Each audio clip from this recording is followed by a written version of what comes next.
ராஜஸ்தான் மாநிலத்தில் ஆழ்துளை கிணற்றில் விழுந்த சிறுமி 10 நாட்களுக்கு பின் மீட்கப்பட்ட நிலையில் சிறுமி உயிரிழந்து விட்டதாக மருத்துவர்கள் அறிவித்துள்ளனர். கோட்புட்லி பகுதியைச் சேர்ந்த சேத்தனா என்ற 3 வயது சிறுமி 150 அடி ஆழ்துளை கிணற்றில் விழுந்தார். இதையடுத்து சிறுமியை மீட்கும் பணியில் தேசிய பேரிடர் மீட்புப் படை, மாநில பேரிடர் மீட்புப் படை மற்றும் மாவட்ட நிர்வாகம் ஆகியோர் களமிறங்கினர். ஆழ்துளை கிணற்றுக்குள் சிறுமிக்கு ஆக்ஸிஜன் வசதி ஏற்பாடு செய்யப்பட்டது. பின்னர் ஆழ்துளை கிணற்றுக்கு அருகே குழி தோண்டி சிறுமியை மீட்கும் பணி நடைபெற்றது. பல்வேறு இடையூறுகளுக்கு இடையே 10 நாட்களுக்கு பின் சிறுமி மீட்கப்பட்ட நிலையில் சிறுமி உயிரிழந்துவிட்டதாக மருத்துவர்கள் தெரிவித்துள்ளனர்.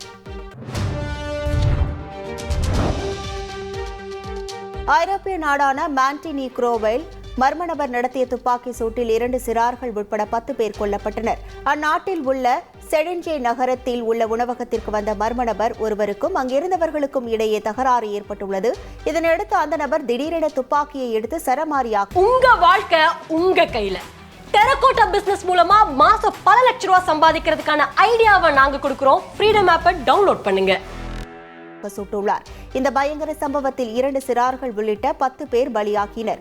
தொடர்ந்து உணவகத்திற்கு வெளியே வந்த அவர் கண்மூடித்தனமாக துப்பாக்கியால் சுட்டதாக தெரிகிறது. இந்த துப்பாக்கி சூட்டில் மேலும் பலர் உயிரிழந்ததாக கூறப்படும் நிலையில் அரசு தரப்பில் 10 பேர் மட்டுமே உயிரிழந்ததாக தெரிவிக்கப்பட்டுள்ளது.